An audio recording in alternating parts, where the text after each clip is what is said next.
Welcome welcome my boy welcome. मैं तुम्हारा ही इंतजार कर रहा था। आओ बैठो। आपने बुलाया और हम चले आए, लेकिन अंकल बात हमारी समझ में नहीं आई अभी तक। तुम लोग कई सालों से मेरे पीछे पड़े हुए थे ना कि मैं अपने लिए एक जीवन साथी ढूंढ लूं। जी हाँ, मैंने मेरे लिए एक जीवन साथी ढूंढ ली है। Oh really? अंकल कहाँ है वो? बताता हूँ। कामिनी,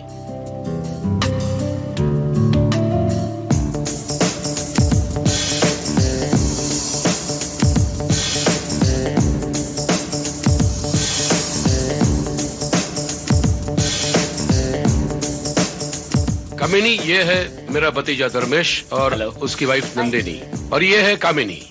please take your seats. After you. बैठो। मैं और नारंग दोनों एक ही कश्ती के मुसाफिर हैं।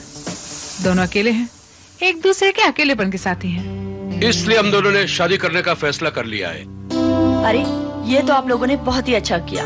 हम दोनों कब से पीछे पड़े हुए थे अंकल के, लेकिन अंकल की कसौटी पर कोई खरी उतरती ही नहीं थी। लेकिन अब जाकर हमारे अंकल की तलाश पूरी हुई। You know Kamini, he is my well wisher. मेरी शादी की बात सुनकर इसे सचमुच बहुत ही खुशी हुई होगी। अगर इसकी जगह पे मेरा दूसरा भतीजा राकेश होता तो मेरी शादी की बात सुनकर शायद मेरा खून कर देता। दूसरा भतीजा? हाँ, दूसरा भतीजा राकेश, धर्मेश का जुड़वा भाई। अरे भाई, तुम लोगों की शादी को 1 साल हुआ, तुमने उसे बताया नहीं? नहीं।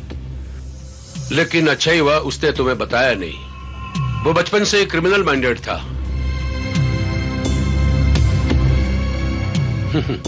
हमेशा गलतियां खुद करता था और इल्जाम इसके ऊपर लगा देता था। लेकिन वो अब है कहाँ? पता नहीं, 15 साल पहले घर छोड़कर चला गया। कहाँ होगा क्या मालूम। शायद मेरी मौत का इंतजार कर रहा होगा ताकि वो मेरी प्रॉपर्टी में हिस्सा मांग सके। लेकिन अब तो तुम आ गई हो और मेरी प्रॉपर्टी की वारिस तुम बन रही हो। ओह माय गॉड, तब तो मुझे भी उससे खतरा हो सकता है। जी नहीं कामिनी जी, घबराइए नहीं। मुझे यकीन है अब वो लौट कर नहीं आएगा।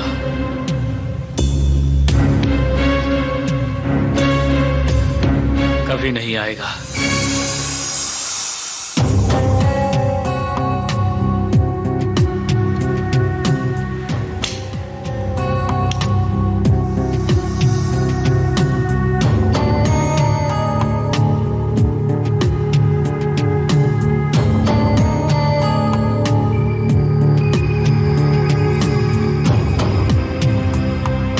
क्या सोच रहे हो? कुछ नहीं। मुझे पता है तुम राकेश के बारे में सोच रहे हो ना। हाँ। तुमने अब तक मुझे उसके बारे में कुछ बताया क्यों नहीं? घर छोड़कर क्यों चला गया था वो? वो चला नहीं गया था, उसे अंकल ने घर से निकाल दिया था। निकाल दिया था? लेकिन क्यों? उसकी हरकतों की वजह से। हम दोनों की शक्ल हूबहू एक जैसी थी, लेकिन नेचर एकदम अलग था। बुरी सोबत में रह के बिगड़ गया था। घर से पैसे चुराकर उल्टे सीधे कामों में खर्च कर देना उसकी आदत बन गई थी। एक दिन अंकल ने उसे सेफ से पैसे निकालते हुए देख लिया था। भाई साहब के मरने के बाद मैंने तुम दोनों को इस घर में पनाह दी, उसका ये नतीजा मिला मुझे।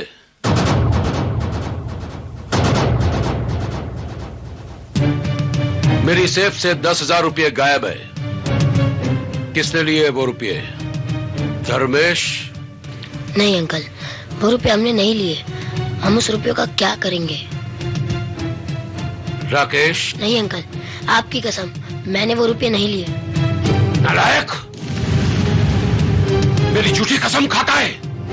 बोल, मैंने तुम्हें सेफ से वो रुपये लेकर जाते हुए देखा है। नहीं अंकल, मैं सच कह रहा हूँ। आपने धर्मेश को देखा होगा। नहीं, ऐसी गिरी हुई हरकत वो कभी नहीं कर सकता। बोल, वो रुपये कहाँ खर्च किए तुमने? मैंने वो रुपये नहीं लिए। फिर झूठ। प्लीज अंकल, राकेश ऐसा नहीं कर सकता, उसे मत मारिए। धर्मेश, तुम बीच में मत बोलो। आज इस नालायक की मैं खाल उखेड़ दूंगा। कहाँ है वो रुपये? बहुत हो गया अंकल, अगर अब आपने मुझ पर हाथ उठाया तो अच्छा नहीं होगा।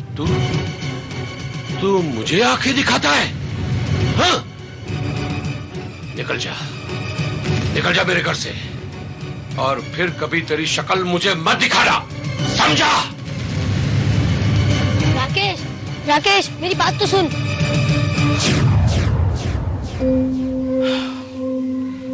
उस दिन के बाद राकेश लौटकर कभी नहीं आया।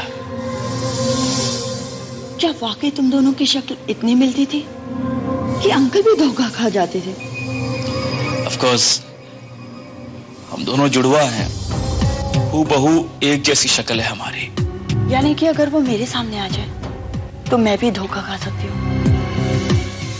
शायद शक्ल से धोखा खा जाऊं, लेकिन हमारी आदतें बिल्कुल अलग अलग हैं। शायद जानबूझकर वो मुझसे अलग हरकतें किया करता था।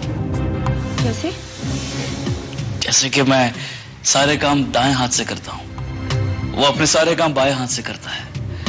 इनफैक्ट और भी ऐसी कई बातें हैं, लेकिन मुझे नहीं लगता है कि अब वो वापस लौट के आएगा। शायद आ जाए, अगर अंकल की शादी की खबर उस तक पहुंच जाए तो। हो सकता है। मैडम, गिन के लीजिए आपके कपड़े। अरे ये तो सिर्फ मेरे कपड़े हैं, और साहब के कहाँ हैं? साहब तो आके लॉन्ड्री में से अपने कपड़े लेके गए थे। लेके गए थे? कब? साहब तो लेकर नहीं आए। नंदिनी, क्या बात है? क्या हो रहा है? देखिए ना, ये आपके कपड़े लेकर नहीं आए हैं और कह रहा आप खुद लेकर गए थे। मैं नहीं तो। हाँ साहब, आप ही तो आए थे लॉन्ड्री में, अपना कपड़ा लेके तो गए आप ही। देखो भैया, तुम पहले भी कई कपड़े घुमा चुके हो, और इस बार तो पूरे 5 जोड़ी थे। अरे आपको याद है, बिल्कुल ऐसा ही सूट था जैसा इन्होंने पहन रखा है। नंदिनी प्लीज, इससे बहस बाद में कर लेना।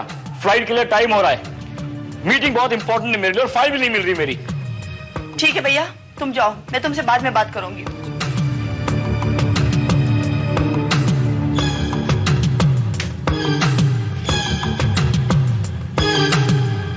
ये लो, अपनी चीजें संभाल के नहीं रखते हो और फिर मुझसे पूछते हो। अच्छा सुनो, जल्दी आना। 2 ही दिन की बात है, परसों लौट आऊंगा।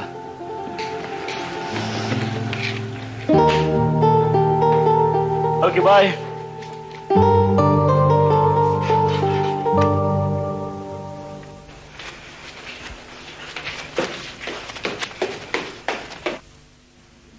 टैक्सी।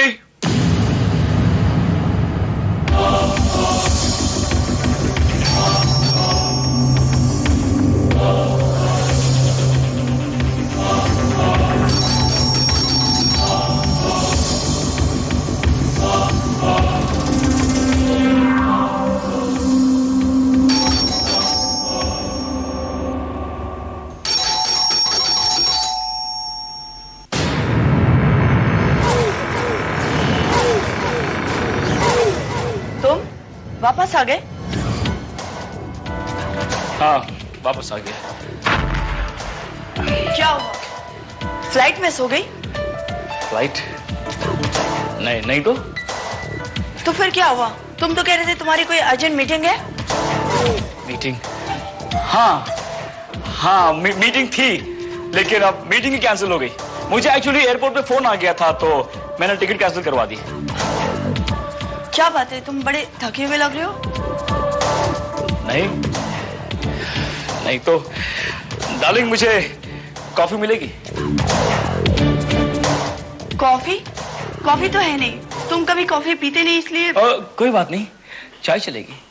ठीक है, अभी लाती हूँ।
शुगर तो मिला लो। हाँ, I'll do it.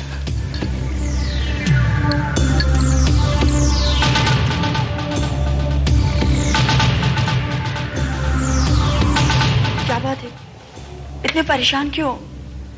और ये सामान क्या ढूंढ रहे हो तुम? मैंने यही कैश रखा था, यही रखा था, मिल नहीं रहा है मुझे। कैश? हाँ, अब एक पार्टी को मुझे 10 लाख की पेमेंट करनी है, फौरन करनी है, वरना गड़बड़ हो जाएगी। 10 लाख? लेकिन इतना कैश तुम घर में कहाँ रखते हो? कैश तो ऑफिस में होता है ना।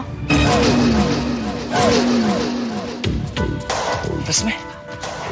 ओह यस, मेरा भी दिमाग खराब हो गया है। कैश मैंने ऑफिस में रखा है और उसे यहाँ ढूंढ रहा हूँ। मुझे इसी वक्त ऑफिस जाना होगा। आखिर बात क्या है, कुछ तो बताओ।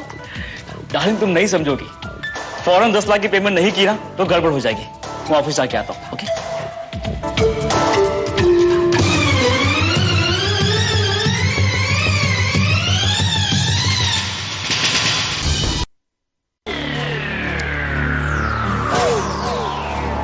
Good morning sir. Miss Tina, you're looking beautiful. In fact, provocative. मुझे हैरत है कि मैंने तुम पे आज तक कभी ध्यान नहीं दिया। जी? Oh, it's just a compliment. Thanks. Anyway, मुझे ये बताइए कि इस वक्त हमारे ऑफिस में कितना कैश है? कैश? ऑफिस में?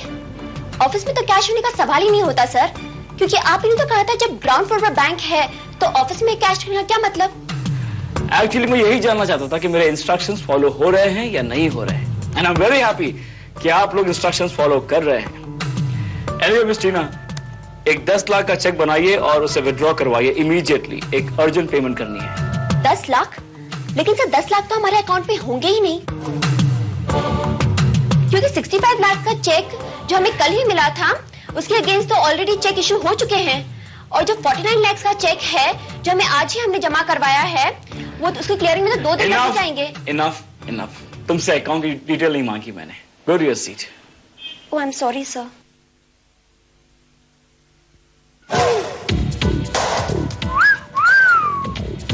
Yes sir. You're looking beautiful.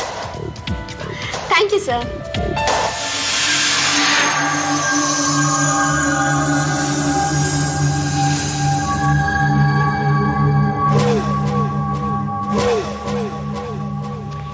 Shit. इतना बड़ा बिजनेस है और ऐसा एक आदमी नहीं है जो इतने बड़े बिजनेस के मालिक को 10 लाख किसी छोटी रकम उधार दे सके। लानत है धर्मेश नारायण, लानत है तुम पर। क्या हुआ, कुछ इंतजाम हुआ? रुपयों का इंतजाम नहीं हुआ है, और अगर मैंने पेमेंट नहीं की तो बहुत बड़ी प्रॉब्लम हो जाएगी। समझ में नहीं आता है 10 लाख कहां से लाऊं।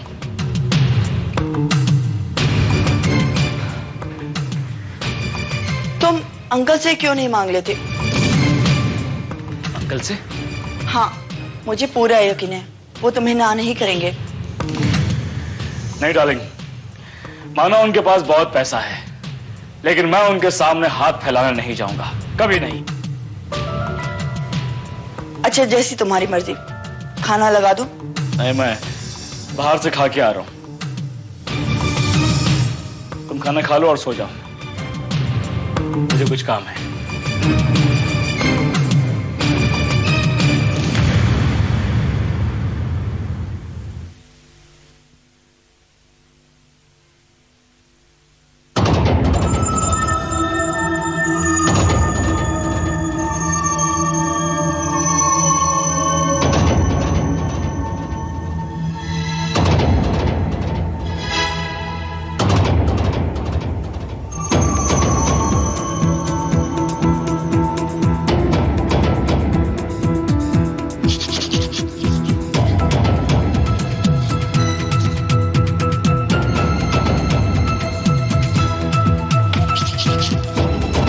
क्या बात है, आज आप सोए नहीं या फिर जल्दी उठ गए? आज जल्दी जाना है ऑफिस, इसलिए।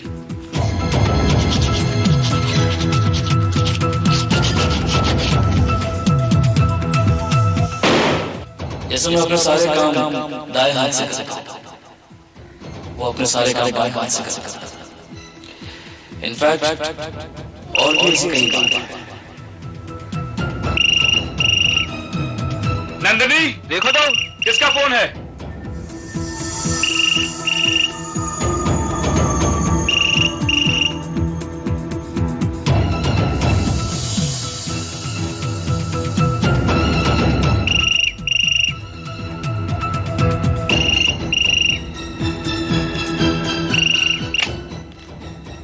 हेलो, हाय स्वीटहार्ट। तुम कहाँ से बोल रहे हो? बस अभी भी पहुंचा हूँ। कल रात ही सारा काम निपट गया था। I'm on my way now। अगर तुम वहाँ हो तो यहाँ कौन है? यहाँ यहाँ कौन है? वो यहाँ है, नंदिनी वो कौन? तुम्हारा भाई राकेश। What? हाँ, लेकिन उसने मुझे अपनी असलियत नहीं बताई है। नंदिनी जैसे भी हो तुम उससे वही रोक के रखो। ओके, मैं 10 मिनट में पहुंच रहा हूँ। उसे प्लीज रोक के रखना। बाय। ठीक है।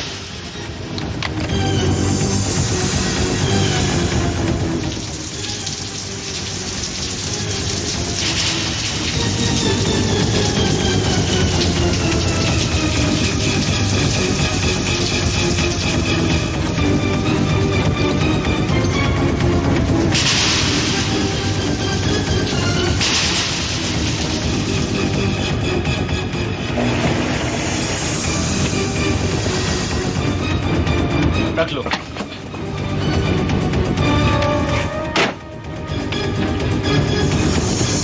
कहाँ है वो? बाथरूम में।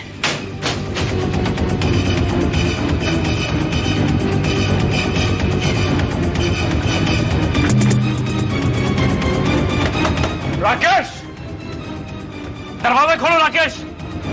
मुझे सब पता लग गया राकेश, दरवाजा खोलो।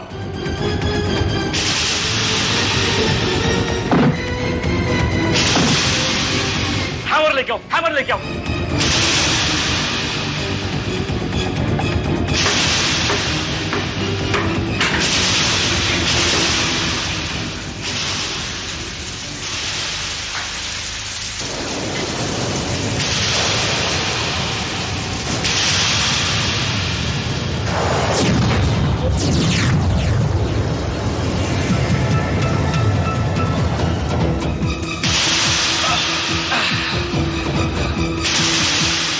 Oh no.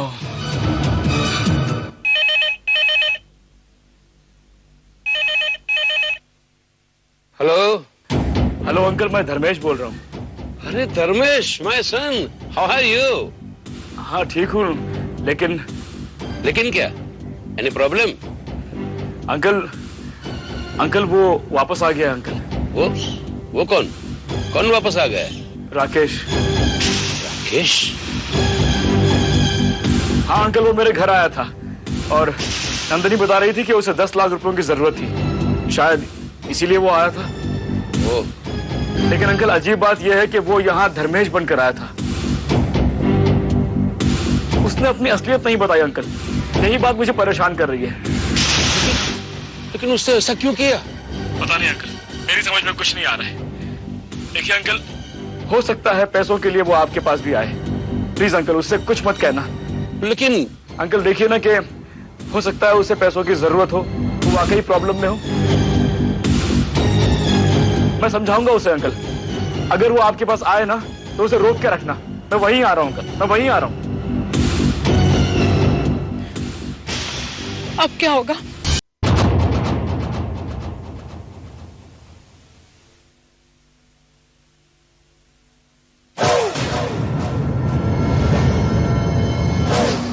आओ धर्मेश, आओ। अरे भाई, तुमने तो मुझे परेशान कर दिया। तुम बता रहे थे राकेश यहाँ आएगा, लेकिन वो तो अभी तक नहीं है।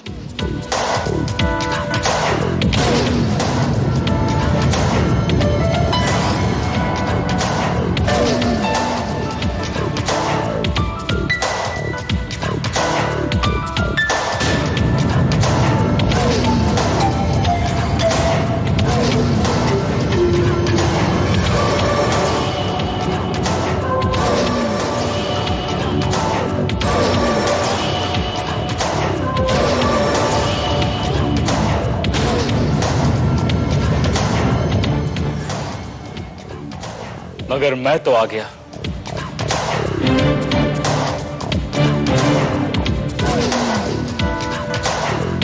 अच्छा किया तुम चले आए, वरना अगर उसने यहाँ के कोई हंगामा खड़ा कर दिया तो। आप लोग बैठ के बात करो, मैं कुछ कोल्ड ड्रिंक्स लेकर आती हूँ। तुम बता रहे थे उससे कुछ रुपयों की जरूरत है। हाँ, 10 लाख रुपयों की जरूरत है उसे। अफसोस मेरे पास इतने रुपए नहीं थे अंकल, वरना राकेश वो रुपए लेकर चुपचाप चला जाता। लेकिन मुझे नहीं लगता धर्मेश के वो मेरे पास आएगा और वो भी रुपए मांगे।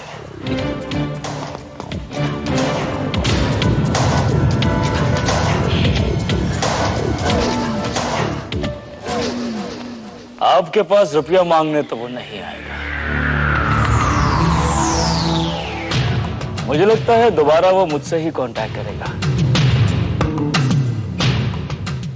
अंकल, अगर 10 लाख रुपए आप मुझे दे दें तो शायद उन रुपयों से राकेश की जरूरत पूरी हो जाए और आपके रुपए मैं आपको लौटा दूंगा, आपकी कसम। What nonsense! वो तुम्हारा भाई है तो मेरा भतीजा भी है। अगर 10 लाख रुपए से उसकी प्रॉब्लम सॉल्व हो सकती है तो अभी ले जाओ।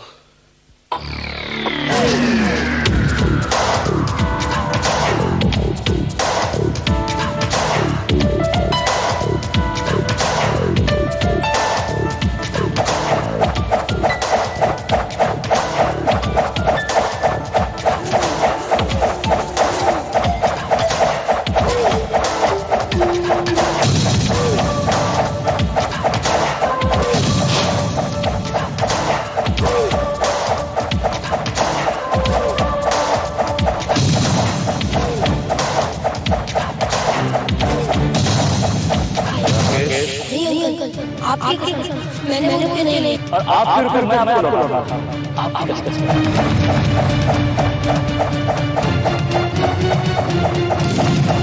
मैंने आपकी कसम। मेरी हरी सूची कसम खाया है। अगर आप मंदिर पर हाथ उठाता है तो अच्छा नहीं होता।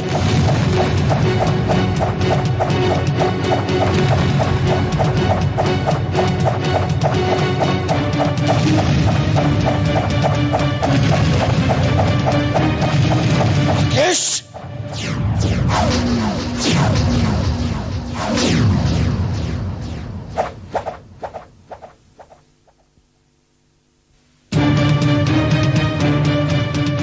खिलकर तू अपनी हरकतों से बाज नहीं आया।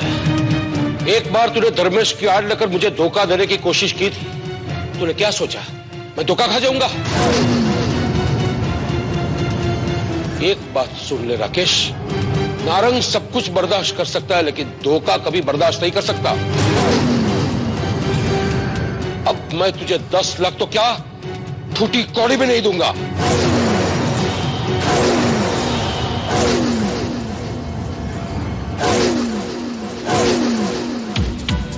10 लाख तो आपको मुझे देने ही पड़ेंगे अंकल नारंग।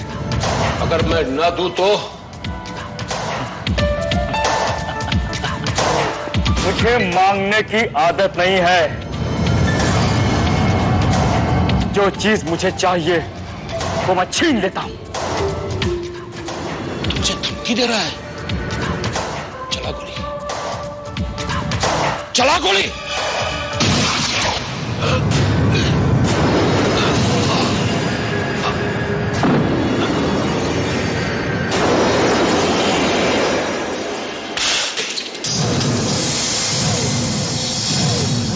मुझे मत मारो, तुम्हें जितने रुपए चाहिए तुम ले लो, मुझे छोड़ दो। राकेश कोई गवाह नहीं छोड़ता, कोई गवाह नहीं छोड़ता है वो।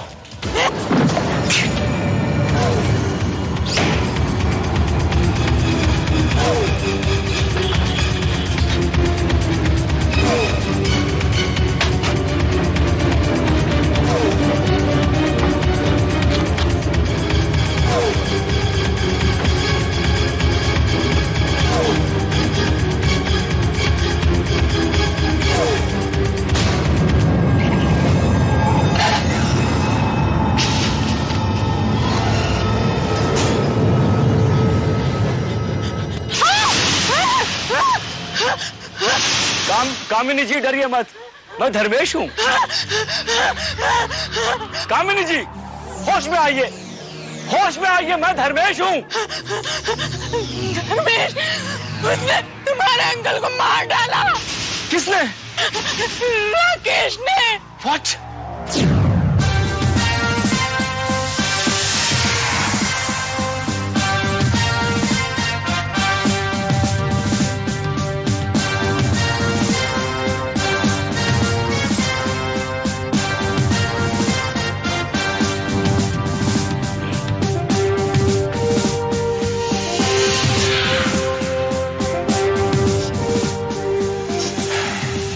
It's a real tough case, Mr. Dharmesh Narang. अगर आपका भाई राकेश नारंग कातिल है, जिसकी शक्ल हूबहू आपसे मिलती है, जो आदमी आपके स्टाफ को धोखा दे सकता है, अपने खुद के अंकल को धोखा दे सकता है, आपकी पत्नी को धोखा दे सकता है, वो कुछ भी कर सकता है। थोड़ा टफ रहेगा लेकिन नामुमकिन नहीं है। सर, ये रिवॉल्वर हमें तलाशी में मिली है। This is murder weapon.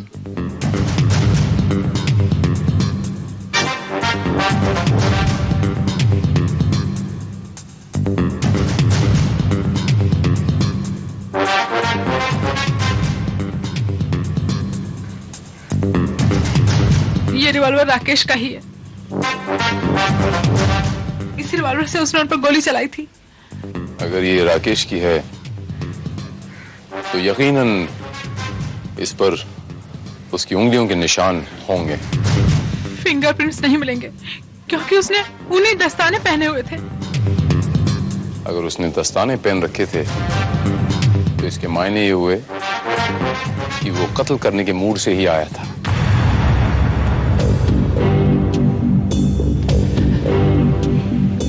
जी नहीं, वो रुपए हासिल करने आया था। हो न हो उसे 10 लाख की सख्त जरूरत होगी, इसीलिए उसने इतना बड़ा हंगामा खड़ा किया। अब वो 10 लाख रुपए यहां से ले जा नहीं पाया।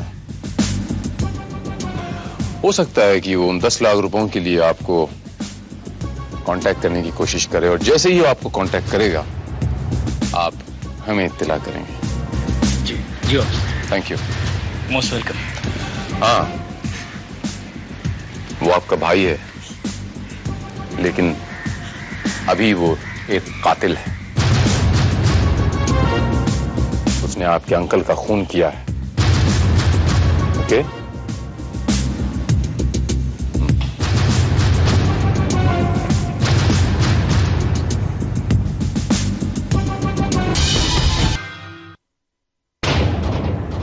राकेश ने खुद अपने पैरों पर कुल्हाड़ी मार ली। कानूनन अब वो नारंग साहब की प्रॉपर्टी में से एक भी पैसे का हकदार नहीं, क्योंकि कानून जुर्म करने वालों का साथ नहीं देता। अब इस सारी की सारी विरासत के हकदार मिस्टर धर्मेश आप होंगे। लेकिन अंकल तो कामिनी जी के नाम सब कुछ करने वाले थे। लीगली कामिनी जी के नाम पर नारंग साहब ने कोई वसीयत नहीं बनाई थी और इस लिहाज से कामिनी जी का उनकी प्रॉपर्टी पर कोई हक भी नहीं बनता है।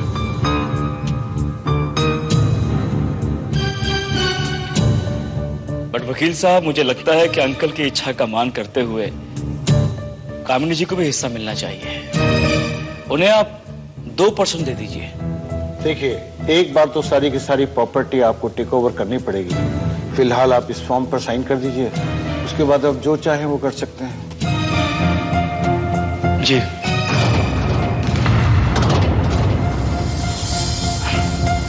कहाँ करनी है?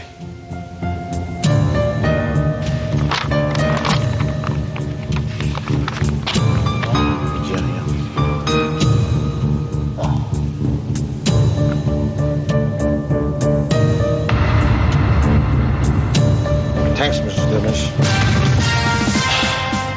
क्या मैं ये सिग्नेचर्स देख सकता हूं?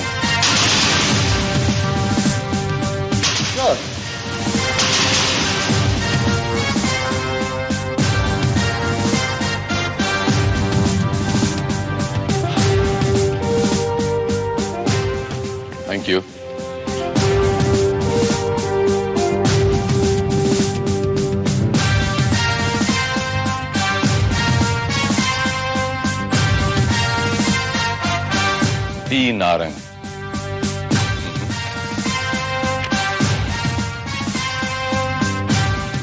आपका खेल खत्म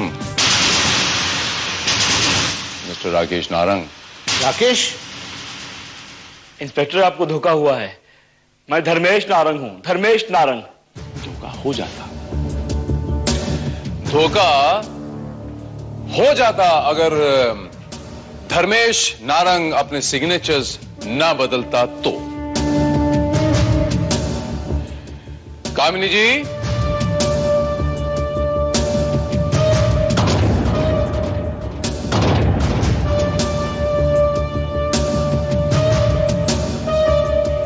ये देखिए मिस्टर जगतानी, ये उस एफिडेविट के पेपर्स हैं जो आज ही धर्मेश ने बनवाई है।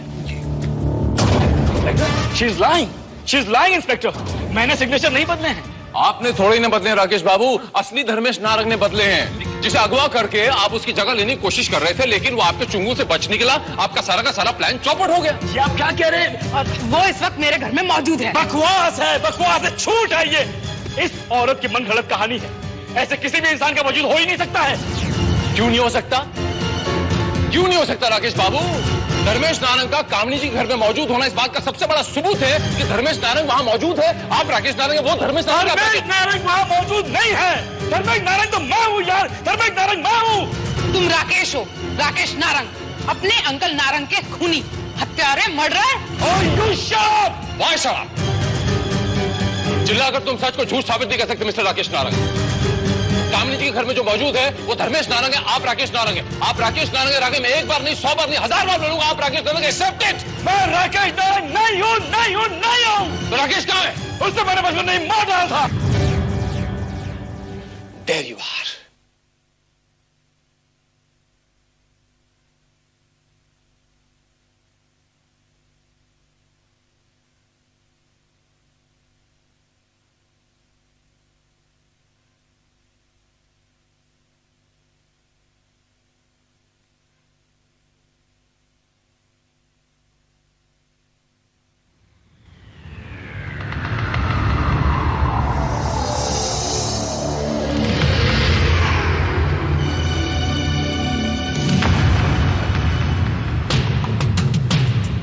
राकेश बचपन में ही मर चुका है, लेकिन तुमने तो कहा था कि वो घर छोड़कर। हाँ, वो घर छोड़कर गया था। वो घर छोड़कर गया था, मगर राकेश रुक ना राकेश। नहीं, मैं 1 मिनट भी नहीं रुकने वाला। तेरे वजह से मुझे हमेशा मार गिरती है और तू चुपचाप देखता रहा। बोल, पैसे तूने चुराए ना? जाने दे मेरे भाई, जो हुआ उसे भूल जा। घर चल, ताकि तू इसी तरह चोरी करता रहे और मेरा नाम लगाता रहे। चल, मैं घर चलता हूँ, मगर मैं अंकल को सब कुछ बता दूंगा। तू अंकल को बताएगा?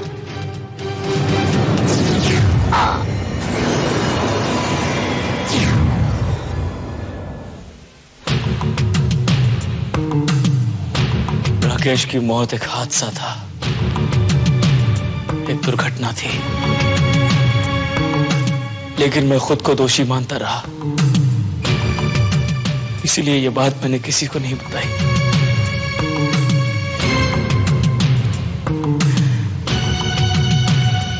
मैंने राकेश की लाश अपने घर के पीछे दफन कर दी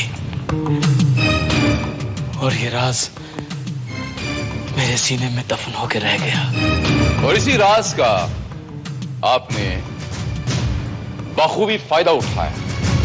जब आपको पता चला कि आपके अंकल की शादी होने वाली है, वो शादी करने जा रहे हैं, तो आपने उस मरे हुए राकेश को जिंदा कर दिया। अंकल का खून किया ताकि इल्जाम उस मरे हुए राकेश पे चला जाए और आप आपके अंकल की पूरी प्रॉपर्टी के इकलौते वारिस बन जाएं। करेक्ट? लेकिन वो आदमी कौन है जो कामनी जी के घर पर मौजूद है?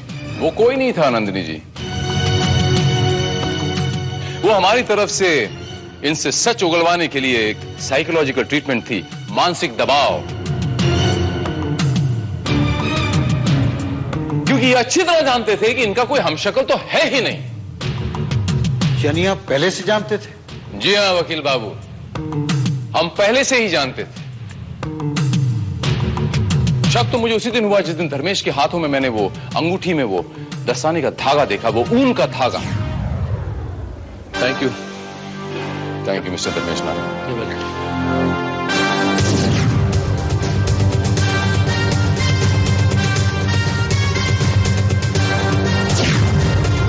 मेरा शक यकीन में तब बदला जब धर्मेश की गाड़ी में मैंने वो दस्ताने और उसके कपड़े देखे।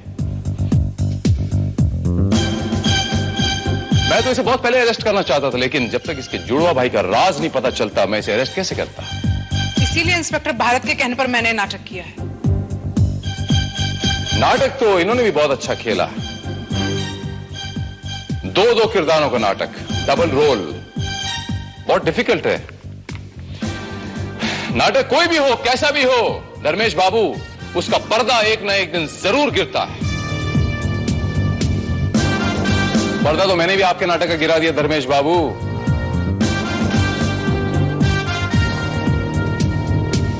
पर्दा गिरने के बाद कलाकारों को दर्शकों की तालियां मिलती हैं, मगर अफसोस आपको मिलेगी जेल की कालकोठरी।